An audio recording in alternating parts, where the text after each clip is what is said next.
बिस्मिल्लाहिर्रहमानिर्रहीम अस्सलाम वालेकुम वेलकम टू क्विक रिव्यू। और quick review current affair series में आपका वेलकम है। और करंट अफेयर्स में आज हम बात करने लगे हैं जी नोबेल पीस प्राइज को लेके और नोबेल प्राइसेस को लेके आज हम बात करेंगे। और आपने देखा कि जो नोबेल पीस प्राइज है वो बेसिकली ट्रम्प साहब को नहीं मिला और उनके अरमानों पे पानी फिर गया, जिसके लिए उन्होंने इतनी ज्यादा एफर्ट की और बार बार जो है वो खुद से ही शोर किया कि भाई मुझे मिलना चाहिए। तो इनको डिस्कस करते हैं कि एक्चुअली में जो नोबेल पीस प्राइज है ये किन को मिलता है, एक्चुअली में नोबेल प्राइज क्या है, ठीक है, इसका आगाज कहाँ से हुआ। तो इसके हाल से कुछ जो है वो जनरल जनरल इन्फॉर्मेशन जो है या बेसिक इन्फॉर्मेशन जो है वो जानने की कोशिश करेंगे। ठीक है, अगर यहाँ से कभी क्वेश्चन पूछा जाता है एमसीक्यूज के अंदर तो आपको जो है वो आइडिया हो और ये मिला कि नहीं। ठीक है, इसको डिस्कस करेंगे। तो इस साल सबसे ज्यादा नोबेल पीस प्राइज को जो है डिस्कस किया गया, उसको जो सबसे बड़ा रीजन था वो थे ट्रम्प साहब, क्योंकि ट्रम्प साहब बार बार ये कह चुके थे कि भाई इन्हें जो है वो अमन का अवार्ड मिलना चाहिए, जो सबसे बड़ा नोबेल अवार्ड है। ठीक है, इन्होंने कहा कि इन्होंने 7 जंगें जो हैं वो रोकी हैं, सो ये क्रेडिट इन्हें मिलना चाहिए, जो कि इन्हें नहीं मिला। अब ये जो बाबा जी आपको दिखाई दे रहे हैं ये बेसिकली बाबा जी हैं कौन, ये नोबेल साहब हैं। ठीक है, जिनके नाम के ऊपर नोबेल पीस प्राइज दिया जाता है, ये बाबा जी वो हैं, एल्फ्रेड नोबेल जो है वो इनका नाम है। ठीक है, तो ये इन्हीं के नाम का प्राइस बेसिकली दिया जाता है, जिसकी डिफरेंट कैटेगरीज हैं, जिसमें से एक कैटेगरी जो है वो पीस की भी है कि दुनिया में अमन जो लोग लेके आते हैं या अमन के लिए एफर्ट करते हैं या अमन से रिलेटेड कोई काम करते हैं तो उनको जो है दिया जाता है। और ये इस बार मिला जो वेनेजुएला की जो अपोजिशन लीडर है, ठीक है जी, इनको यहाँ पे इस बार मिला है। तो ट्रम्प साहब से ये इन्होंने छीन लिया और इन्हें जो है बहुत दुख हुआ होगा ट्रम्प साहब को। तो इसको डिस्कस करते हैं। अच्छा, सबसे पहले आपको ये आइडिया होना चाहिए कि सबसे ज्यादा ये नोबेल पीस प्राइज जो है, अगर इनकी डिस्ट्रीब्यूशन हम देखें एरिया वाइज या स्पेशली जो है आप अगर कॉन्टिनेंट वाइज देखें, तो सबसे ज्यादा जो है यूरोप के अंदर 45 टाइम्स जो है ये अवार्ड मिला है। ठीक है, उसके बाद अगर आप देखेंगे तो 20 टाइम्स नॉर्थ अमेरिका को मिला। ठीक है, 16 टाइम एशिया को मिला, 9 टाइम अफ्रीका को मिला और साउथ अफ्रीका में जो है वो सिर्फ 2% मिला। तो बेसिकली साउथ अमेरिका के अंदर जो है वो सबसे कम जो है ये नोबेल पीस प्राइज मिला है और इस बार भी वेनेजुएला को गया। ठीक है, तो बेसिकली ये इनका जो है वो रेशियो है कि किन किन एरियाज के अंदर सब ज्यादा जो है, किन किन कॉन्टिनेंट्स में सब ज्यादा जो है वो मिला। तो ये इस बार जो पीस प्राइज है वो मिला किसको है जी, मरिया कोरिना मकादो जो है इनको मिला है। और बेसिकली इनको जो है वो किस नाम के ऊपर मिला, क्योंकि इनको नाम दिया गया जी आयरन लेडी ऑफ वेनेजुएला। ठीक है, वेनेजुएला के अंदर यानी कि साउथ अमेरिका की कंट्री है, तो उसको मैं यहाँ पे इनकी जो है आयरन लेडी है, इन्होंने स्ट्रगल की डेमोक्रेसी के लिए, तो इनको ये अवार्ड जो है वो दिया गया और ट्रम्प साहब से इन्होंने ये छीन लिया। इनकी एज है 58 ईयर्स, ये जो आपको सामने दिखाई दे रही है। ठीक है, नोबेल साहब का प्राइज इनको मिल गया। वेनेजुएला की हैं, आपको ये पता होना चाहिए, अपोजिशन लीडर हैं वहां पे। ठीक है, और हेड है वेंटी वेनेजुएला पार्टी की। ठीक है, और इनको जो टाइटल मिला हुआ है वो टाइटल मिला हुआ है आयरन लेडी ऑफ वेनेजुएला का। इनके पास जो डिग्रीज हैं, इनके पास इंडस्ट्रियल इंजीनियरिंग है और फाइनेंस की 2 डिग्रीज हैं इनके पास। ठीक है जी, तो ये इनकी डिग्रीज हैं और ये पॉलिटिक्स में इंटर हुई हैं 2002 के अंदर, यानी 2002 में इन्होंने पॉलिटिक्स में एंट्री की। उसके बाद ये को फाउंडर भी हैं सोमेटी की और सिविल एसोसिएट हैं, डेमोक्रेसी को प्रमोट करती हैं। ठीक है, बेसिकली एक सिविल एक्टिविस्ट आप इन्हें कह सकते हैं, अपनी पॉलिटिकल पार्टी है। ठीक है, पढ़ी लिखी हैं और आयरन लेडी है वेनेजुएला की, और काफी ज्यादा स्ट्रगल है जमहूरियत के लिए वेनेजुएला के अंदर इनकी। ठीक है, और जो उसका रीजन है वो यही है, डिक्टेटरशिप के खिलाफ ये लड़ी हैं। तो रीजन क्या बताया नोबेल कमेटी ने, जिस कमेटी ने इन्हें नॉमिनेट किया, उन्होंने कहा भाई इन्होंने टायरलेस स्ट्रगल की है फॉर डेमोक्रेसी। ठीक है, यानी अनथक मेहनत की है इन्होंने जमहूरियत के लिए, इसलिए हमने इन्हें दिया। और जमहूरियत तो अमन के लिए सबसे ज्यादा जरूरी चीज है ही जमहूरियत। ठीक है, तो इसलिए उन्होंने कहा। और इनकी जो पीसफुल ट्रांजिशन है उसमें इन्होंने अपना इंपॉर्टेंट रोल प्ले किया, खास करके डिक्टेटरशिप जो है उससे जमहूरियत की तरफ जो वेनेजुएला आया उसमें इनकी बहुत बड़ी एफर्ट्स मौजूद थी, इसलिए इनको जो है वो दिया गया। और इन्होंने प्रमोट किया डेमोक्रेटिक राइट्स को। ठीक है, इसलिए जो है वो इनको ये दिया गया। तो ये जो है इनका कहा गया, और ये एक ब्रेव जो है लेडी है, तो कमेटी ने फैसला किया कि भाई इस बार का जो नोबेल पीस प्राइज है वो ट्रम्प साहब की जगह इन्हें जाएगा। वो खैर ट्रम्प साहब तो खुद से ही अपने मुंह से ही बनते रहे, शायद वो नॉमिनीज में भी ना हो, क्योंकि ये चीजें सारी खुफिया रखी जाती हैं, सामने तो नहीं रखी जाती। ठीक है, तो इसलिए जो है वो कोई आइडिया नहीं, लेकिन इनको जो है वो नॉमिनेट किया और ट्रम्प साहब के अरमानों पे पानी फिर गया। ये नोबेल पीस प्राइज है, यहाँ पे आप देखिए किस तरह का जो है इन्हें दिया जाता है, जो कि इनके गले में डाला जाता है। तो ये नोबेल साहब जो हैं उन्होंने कहा था कि भाई इंसानियत की खिदमत जो लोग करें किसी भी शोबे के अंदर, कुछ शोबे उन्होंने बताए हुए हैं। ठीक है, तो उनको ये दिया जाए मेरी तरफ से, और खास साथ में कुछ पैसे वगैरह दिए जाएं। तो अगर थोड़ा सा नोबेल पीस प्राइज को देखते हैं और समझने की कोशिश करते हैं, देखिए 2025 के जो पीस प्राइस थे, नोबेल पीस प्राइस, आपने देखा ये हफ्ता उनका जो है कंप्लीट हुआ, ये पूरा वीक चलते हैं। तो नोबेल पीस प्राइस जो है वो मेडिसिन से स्टार्ट हुआ 2025 का, यानी सबसे पहले मेडिसिन का प्राइस जो है वो दिया गया 6 अक्टूबर 2025 को। ठीक है, तो यहां से 6 अक्टूबर से इसका आगाज हुआ, फिर 7 अक्टूबर, फिर 8 को, फिर 9 को, फिर डिफरेंट डिफरेंट कैटेगरीज को देते गए। ठीक है, उसके विनर कौन थे? मैरी बर्कनूर और फ्रेड रेम्सडेल जो है इनके थे, और साथ में दूसरे जो थे जी वो शिमोन सकोची जो है ये थे। और इनकी डिस्कवरीज क्या थी? इन्होंने पेरिफेरियल इम्यून टॉलरेंस के ऊपर काम किया और एडवांस वर्क किया कैंसर के ऊपर और ऑटो इम्यून डिजीजेस के ऊपर। सो बेसिकली जो दुनिया की खिदमत के लिए कोई काम करता है, ठीक है, यानी कोई रिसर्च वगैरह हो गई, इससे रिलेटेड कोई काम करता है, तो उसको जो है वो पीस प्राइस दिया जाता है। ठीक है, मुख्तलिफ कैटेगरीज के अंदर। तो ये मेडिसिन की जो कैटेगरी है उसमें क्योंकि इनकी खिदमात हैं इन लोगों की। और ये भी याद रखिएगा कि ऐसा नहीं है कि सिर्फ एक ही शख्स को मिले, ऐसा हरगिज नहीं है। ये 2 को भी मिल सकता है, ये 3 को भी मिल सकता है, ये पूरे इंस्टीट्यूशन को मिल सकता है, जिसमें जो है वो कोई बड़ा इदारा जो काम कर रहा है तो उसको भी मिल सकता है। तो ये यहाँ से 2025 का आगाज हुआ। अच्छा, what the Nobel prize is, कि नोबेल प्राइज है एक्चुअली में क्या? तो नोबेल प्राइज एस्टेब्लिश हुआ जी एल्फ्रेड नोबेल की विल के ऊपर, यानी उनकी जो विल थी, वसीयत थी, उस वसीयत में। और ये इसका आगाज हुआ 1895 से, 1895 में इसका जो है वो आगाज हुआ और एल्फ्रेड नोबेल की विल के ऊपर हुआ।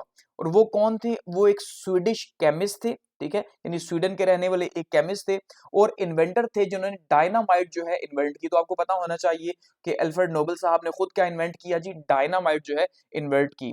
और फर्स्ट पीस प्राइज कब मिला ये भी आपको पता होना चाहिए। पहला पीस प्राइज जो है दिए गए पीस प्राइजेस वो 1901 में दिए गए, 1901 के अंदर जो है वो दिए गए। और ये 5 कैटेगरीज में जो है वो दिए गए। अब 6 कैटेगरीज में दिए जाते हैं और स्टार्ट इनका 5 कैटेगरीज से हुआ, फिजिक्स, केमिस्ट्री, मेडिसिन, लिटरेचर और पीस के अंदर। और बाद में जो है 1968 के अंदर इसके अंदर इकोनॉमिक्स को भी जो है वो ऐड किया गया। ठीक है, तो अब ये 6 कैटेगरीज में दिए जाते हैं। सो आपको ये पता होना चाहिए इनका आगाज कब हुआ जी? इनका आगाज हुआ 1901 से।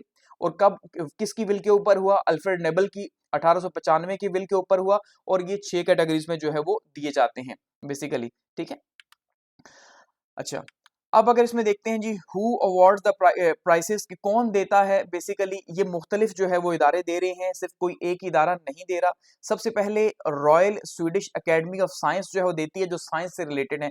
फिजिक्स, केमिस्ट्री और इकोनॉमिक्स जो है ये एकेडमी देती है, royal Swedish academy of sciences के नाम से जो है।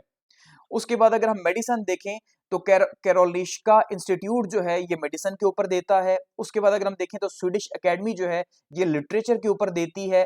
नॉर्वेजियन नोबेल कमेटी जो है ये पीस के ऊपर देती है। और सबसे ज्यादा जो अहमियत मानी जाती है वो इसी की अहमियत तो खैर सबकी ही है, ऐसा नहीं है, लेकिन क्योंकि पॉलिटिक्स आपको पता है, सियासत जो है वो इन होती है हर टाइम पे दुनिया में, तो सियासत के ऊपर ही सबसे ज्यादा बात की जाती है और पीस प्राइज की बात की जाती है कि भाई पूरी दुनिया में अमन की बात किसने की, तो उसको जो है वो ये नॉर्वेजियन नोबेल कमेटी जो है वो दे रही होती है। ठीक है, और इनको दिया क्या जाता है? जो विन करते हैं इनको एक गोल्ड मेडल दिया जाता है, इनको एक डिप्लोमा दिया जाता है कि भाई आपने नोबेल साहब का प्राइज जीत लिया। और साथ में इनको 11 मिलियन स्वीडिश कनोर जो है वो दिए जाते हैं, या 1.2 मिलियन डॉलर्स दिए जाते हैं। तो पाकिस्तान के तकरीबन 33 करोड़ रुपए ये बनते हैं। तो 33 करोड़ रुपए जो है वो इन्हें दिए जाते हैं। वो प्राइस तो बहुत ज्यादा नहीं है, लेकिन उन लोगों के लिए, क्योंकि वो तो इतने अमीर नहीं होते जो अपना अपना टाइम, अपनी एनर्जी जो है वो रिसर्च में लगाते हैं, तो उनके लिए काफी बड़ी अमाउंट है ये। ठीक है, अच्छा, अब ये अभी नॉमिनेट हुए हैं, इनको दिए नहीं है, याद रखिएगा। देंगे कब? देने की जो सेरेमनी है वो अलग होती है, वो दिसंबर 10 को होगी। और कहाँ पे होगी जी? वो नोबेल साहब की डेथ एनिवर्सरी जो होती है 10 दिसंबर को, तो 10 दिसंबर को ये दिए जाएंगे। यानी अभी अक्टूबर के अंदर जो है वो क्या हुआ जी? नॉमिनेट हो गए। और दिसंबर के अंदर जो है, या खास करके 10 दिसंबर को जो एनिवर्सरी है डेथ की नोबेल साहब की, तब ये दिए जाएंगे। अच्छा, यहाँ पे अगर देखिए तो ऑर्गेनाइजेशंस की जो हमने बात की कि ये ऑर्गेनाइजेशंस को भी मिलते हैं, तो सबसे ज्यादा नोबेल पीस प्राइज जो है बेसिकली ऑर्गेनाइजेशन को मिला। ठीक है जी, International Committee of the Red Cross को ये अवार्ड 3 टाइम मिला है। ठीक है, उसके बाद वुमेन्स में अगर हम बात करें तो सबसे ज्यादा यंगेस्ट किसको मिला? मलाला यूसुफजई को मिला। तो ये पाकिस्तान चले, पाकिस्तान के लिए एक एजाज है, क्योंकि बहुत सारे लोग इस पे खुश नहीं थे। आपको पता है जब इन्हें 2014 के अंदर ये दिया गया, जब इनकी उम्र महज जो है वो 17 ईयर्स थी, तो कहा गया कि भाई ये डिजर्व नहीं करती थी, लेकिन क्योंकि इन्होंने अमन के लिए काम किया, उन्हें ये महसूस हुआ कि इन्होंने तकलीफ बर्दाश्त की, गोली खाई, ठीक है, अपनी जान से जाते जाते गई, तो उन्होंने नॉमिनेट किया, क्योंकि ये सिंगल नहीं थी। इंडिया का भी एक शख्स जो है उनके साथ 2014 के अंदर नॉमिनेट किया गया था, तो ये इनको नॉमिनेट किया गया। और सबसे बूढ़ा शख्स कौन है जी, वो जोसेफ रॉडबैट है, जिसको 86 साल की उम्र में जो है ये पीस प्राइज जो है वो दिया गया। अच्छा, 2025 के जो नोबेल प्राइजेस हैं उनकी अनाउंसमेंट का शेड्यूल का अगर हम देखें, तो सबसे पहले अक्टूबर 6 को मेडिसिन में, अक्टूबर 7 को फिजिक्स में, अक्टूबर 8 को केमिस्ट्री में, अक्टूबर 9 को लिटरेचर में, 10 को पीस में और 13 को जो है वो इकोनॉमिक्स में अभी जो है वो दिया है। ठीक है, तो ये जो है वो इन प्राइसेस को, इन डेट्स को जो है अनाउंस किए गए।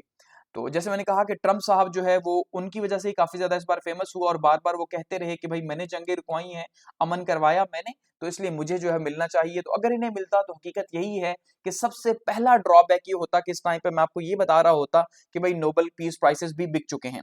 हम यही सोचते कि जाहिर बात है, हमें पता है कि ये शख्स डिजर्व नहीं करता, तो अगर इन्हें मिल जाता तो हम यही कहते कि भाई ये सारे का सारा पॉलिटिकल जो है वो प्रेशर है, लेकिन ऐसा नहीं हुआ। नॉमिनेशन प्रोसेस क्या है अगर उसको देखें, तो नॉमिनेशन का प्रोसेस जो है वो पिछले 50 साल से सीक्रेट है। कोई आइडिया नहीं कि ट्रम्प साहब को किसी ने नॉमिनेट किया, क्या हुआ, किसका नाम जा रहा है, किसका, यानी किसी को इस बात का आइडिया नहीं होता। इनको सिलेक्ट कौन करते हैं, इनको सिलेक्टेड एक्सपर्ट्स करते हैं, ठीक है जी। अच्छा जी, पास्ट विनर्स जो हैं वो करते हैं, और एकेडमिक्स के लोग जो है उन्हें नॉमिनेट करते हैं। नॉमिनेट करने की जो डेडलाइन है वो क्या है, वो है जनवरी 31 ईच ईयर। तो जब पाकिस्तान ने और इसराइल ने जब नॉमिनेट किया था ट्रम्प साहब को, तो वो आपको पता है वो तो डेडलाइन गुजर चुकी थी, ठीक है। वो तो हर साल जनवरी 31 तक जो है वो नॉमिनेट किया जाता है कि भाई इस शख्स को मिलना चाहिए। और ये सेल्फ नॉमिनेशन नहीं होती, जैसे ट्रम्प साहब खुद से कहते हैं मुझे दे दो, मुझे दे दो। खैर, उन्होंने तो मुंह से कहा नॉमिनेट वो नहीं कर सकते खुद को। और फिर जो कमेटी है वो शॉर्ट लिस्ट करती है कैंडिडेट्स को, और महीने लगाती है इसके ऊपर। जैसे आपने देखा, अगर जनवरी 1 को करते हैं, 31 को करते हैं, तो अक्टूबर के अंदर जो है वो आके मिलता है। तो बहुत सारी चीजें यहाँ पे देखी जाती हैं कि भाई किसको देना चाहिए। Why the Peace Prize drawn attention in 2025 के 2025 में क्यों अमन का जो नोबेल इनाम है उसने काफी ज्यादा जो है वो शोहरत पाई है, और उसका जो रीजन है वो ग्लोबल कॉन्फ्लिक्ट्स हैं। गजा की वॉर है, यूक्रेन की वॉर है, ईरान की आपने देखा वॉर हुई, तो ये वॉर्स की वजह से अमन की अहमियत दुनिया में काफी ज्यादा बढ़ी, ठीक है। और इसमें हमने देखा कि जो प्रेसिडेंट डोनाल्ड ट्रम्प साहब हैं वो भी बीच में कूदे, और उन्होंने कहा भाई मैं डिजर्व करता हूं पीस प्राइज, क्योंकि मैंने 7 जंगें जो है वो रुकवाई हैं, और इन्हीं जंगों में पाकिस्तान ने उन्हें नॉमिनेट भी किया।